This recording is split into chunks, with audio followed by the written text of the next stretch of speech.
Hello student आज spoken English के course में हम सीखेंगे कि आखिर ये जो वर्ड हम पढ़ते हैं दी या दा, ये दी वर्ड है या दा वर्ड है। बहुत सारे स्टूडेंट ने इस पर क्वेश्चन किया कि सर ये दी वर्ड होता है या हम इसको दा कहते हैं, क्योंकि बहुत सारे लोग इसको दा भी बोलते हैं और दी भी बोलते हैं।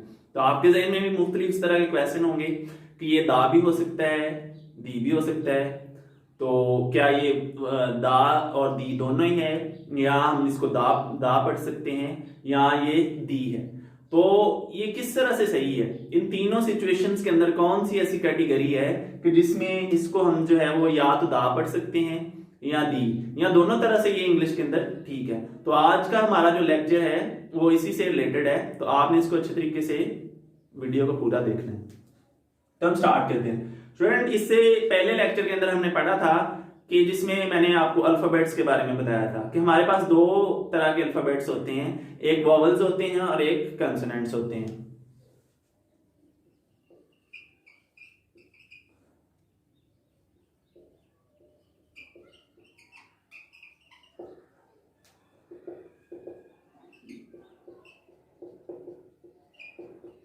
वॉवल्स मैंने आपको बताया था कि ये पांच जो है वो अल्फाबेट्स में ए ई आई ओ यू ये वॉवल्स होते हैं। पिछली वीडियो मैंने आपको बताया था कि इनको वॉवल क्यों कहा जाता है, इनको कंसोनेंट्स क्यों कहा जाता है। आप वो वीडियो दोबारा देख सकते हैं।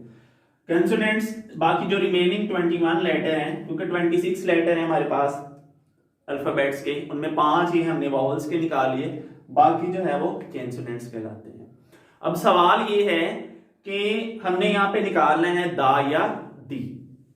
तो स्टूडेंट, होता क्या है कि इंग्लिश के अंदर हमारे पास कुछ वर्ड जो है जो अल्फाबेट से स्टार्ट होते हैं और कुछ जो है वो कंसोनेंट्स, यानी बहुत सारे वर्ड जो है वो इंग्लिश के अंदर कंसोनेंट से स्टार्ट होते हैं और बहुत सारे वर्ड जो है वो वोवल से स्टार्ट होते हैं।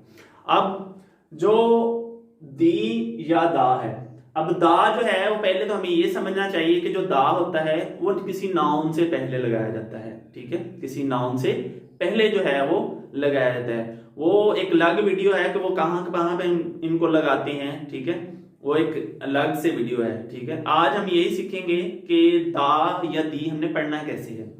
तो स्टूडेंट, जो हमारे वर्ड बेसिकली वॉवल से स्टार्ट होते हैं उनको हम दी से पढ़ते हैं। मिसाल के तौर पर दी अर्थ,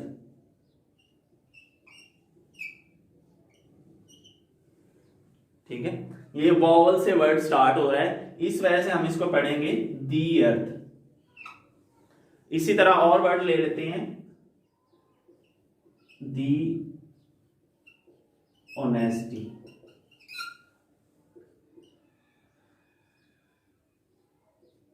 दी ऑनेस्टी, तो ये भी हम इसको पढ़ सकते हैं दी ऑनेस्टी।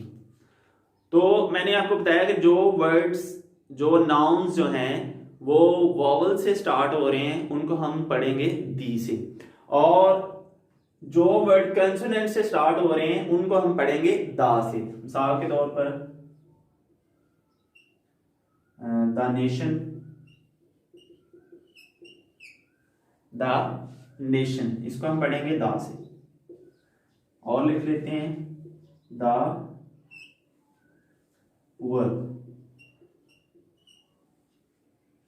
ठीक है, यानी जो भी वर्ड जो नाउन से पहले अगर तो दा का वर्ड आ रहा है, ठीक है, और वर्ड जो है वो आपका कंसोनेंट से स्टार्ट हो रहा है, तो फिर उसको जो प्रोनाउंस करेंगे हम वो दा से करेंगे। अगर कोई वर्ड जो है वो वॉवल से स्टार्ट हो रहा है तो उसको हम प्रोनाउंस करेंगे दी के साथ। ठीक है, तो आई होप कि आपको ये कंसेप्ट जो है वो अच्छे तरीके से समझ में आया होगा कि अगर जो है वो हम वॉवल से कोई वर्ड्स को स्टार्ट कर रहे हैं तो उसको जो है वो हमने स्टार्ट करना है दी से, और अगर कोई कंसोनेंट से वर्ड स्टार्ट कर रहे हैं तो उसको हमने पढ़ना है दा से।